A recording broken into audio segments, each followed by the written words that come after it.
ایک منتظر یہ سوچتا ہے کہ میری عمر مختصر ہے، عمر کا پیمانہ کسی بھی وقت لبریز ہو سکتا ہے، اور جب تک امتیں اور ملتیں رشد عقلی حاصل کریں اس وقت تک ممکن ہے کہ میری عمر کا پیمانہ لبریز ہو جائے، فرشتہ مرگ میرے پاس آ جائے اور میری روح کو اس قفس عنصری سے نکالیں اور مجھے اپنے ساتھ لے جائیں۔ اب میں جاؤں گا عالم ارواح میں، اب میں اس دنیا میں عام دوسرے انسانوں کی طرح نہیں، اب اس مادی زندگی سے میں آزاد ہو جاؤں گا، میں یہاں سے نکل جاؤں گا۔ اب میں نے ایک عمر ظہور آقا امام زمان کے لیے، دیدار آقا امام زمان کے لیے، نصرت مولا امام زمان کے لیے، حمایت آقا امام زمان کے لیے، ان کے ہم رکاب ہونے کے لیے میں نے آرزو کی ہے، میں نے تمنا کی ہے۔ اب میری تمناؤں کا کیا ہوگا؟ میری آرزوئیں میں اپنے ساتھ قبر میں لے جاؤں، میں کیا کروں؟ تو یہاں یہ دعا اسلحہ ہے، یہ وہ کارساز اسلحہ ہے کہ دعا کریں کہ جب بھی ظہور ہوگا، جب امتیں ملتیں رشد عقلی پیدا کریں اور رشد فکری پیدا کریں اور آمادہ ہو جائے اور خداوند اذن ظہور دیں مولا امام زمان کو کہ اس وقت آ جائیں، تو دعا کریں فاخرجنی من قبری، پروردگارہ مجھے میری قبر سے اٹھانا ضرور، پھر مجھے لے آنا تاکہ میری بھی آرزو پوری ہو جائے، میری بھی آرزو پوری ہو جائے۔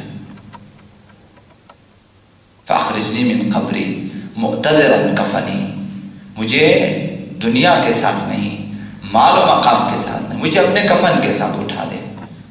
میں اپنا کفن پہن کے، یہی میرا کفن ہے، یہی میرا پردہ ہے، یہی سب کچھ، میں اسی طرح دست خالی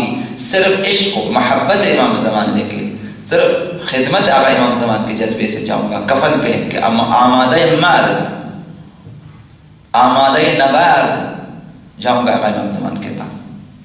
فاخرجنی من قبری مقتدرا کفنی شاہرا سیفی، میرے ہاتھ میں تلوار ہو، تلوار وہ بھی بے نیام، مجردا قناتی، میرے ہاتھ میں نیزے ہوں، نیزے بھی ایسے تان کے، آمادہ دفاع از حریم مہدویت، ملبیا دعوت الداعی، میری زبان پہ لبیک، لبیک یا مہدی، میری زبان پہ یہ، فی الحاضر والبادی، چاہے میں شہر میں مر جاؤں، چاہے میں دیہات میں مر جاؤں، چاہے میں صحرا میں مر جاؤں، چاہے میں دریا میں ہوں، وطن میں ہوں، سفر میں، جہاں بھی ہوں مجھے اٹھا لے اور مجھے پہنچا دے اپنے امام زمان تک۔ یہ مہم نہیں کہ منتظر آقا امام زمان شہری ہیں یا دیہاتی، یہ مہم نہیں، یہ معیار نہیں ہے، فی الحاضر والبادی،